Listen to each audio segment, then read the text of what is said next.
Accurate forecast with Thomas Geboy. Weather rates certified 11 years in a row. Good afternoon, Utah. Happy Thursday or happy Friday Eve. Being that it is Thursday, the latest drought monitor came in and we're still making some progress. Not a lot over the last couple of weeks, but from this last update, we went from 19% of the state in moderate drought to 14% of the state.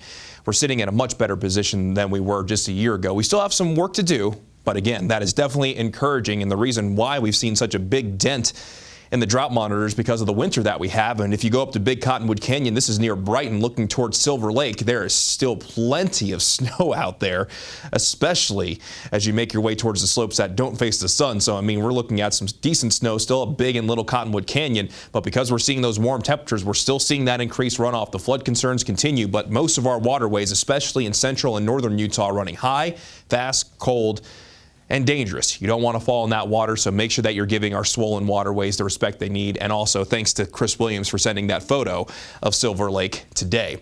Now here's the view down in southern Utah. The view from Bryce Canyon might be hard to see, but it is breezy to say the least. Those cumulus clouds are beginning to build.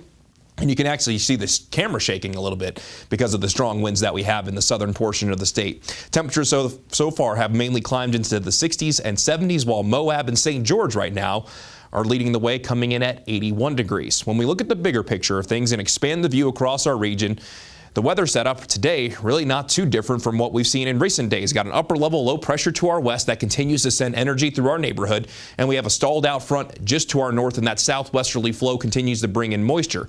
So we'll be looking at more potential for showers and thunderstorms across the state today, with that best chance being in the northern half of the state.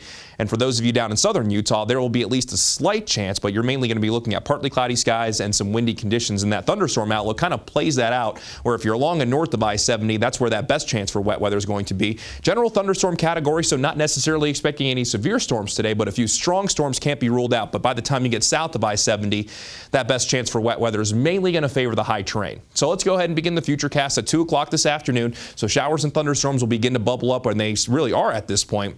And that will continue to be the case over the high terrain, mainly in the next couple of hours. But by 4 or 5 o'clock, those showers and thunderstorms are mainly going to start to move down our adjacent valleys, and we'll actually have a pretty good chance from the second half of this afternoon into this evening down to our valleys in northern Utah, including along the Wasatch Front. This shows at 8 o'clock tonight.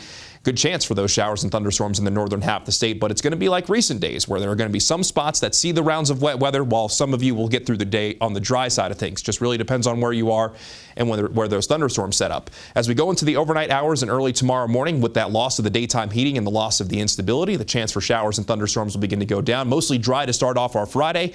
But then by tomorrow afternoon, it's that same song and dance once again. And not only are we going to do it again tomorrow, but we're basically going to do it again on Saturday. So I'm not expecting a washout as we go into this upcoming Memorial Day weekend, but there will be at least that chance for showers and thunderstorms, especially in the northern half of the state. As for today, outside of any wet weather, we'll mainly see partly cloudy to partly sunny skies in northern Utah, with mostly sunny to partly cloudy skies down south, with daytime highs that are mainly going to range in the 70s and 80s, while St. George and Moab get to 90 degrees. For those of you in the Wasatch back, your daytime highs are mainly going to range in the 60s and 70s. We'll get to 75 in Emory, 77 in Gunnison. Then down in southern Utah, we'll see a high of 75 in Enterprise, 68 in Bryce Canyon, and 79 degrees in Blanding. As for St. George, really not too many changes in our weather over the next 7 days. We get some windy conditions and some breezy conditions with highs in the upper 80s and low 90s. Overnight lows close to 60. Then along the Wasatch Front, daytime highs upper 70s, low 80s. Isolated to scattered showers and thunderstorms for today. For tomorrow, maybe a little bit less in the way of wet weather for Saturday and Sunday, but holding on to that isolated potential into Memorial Day on Monday.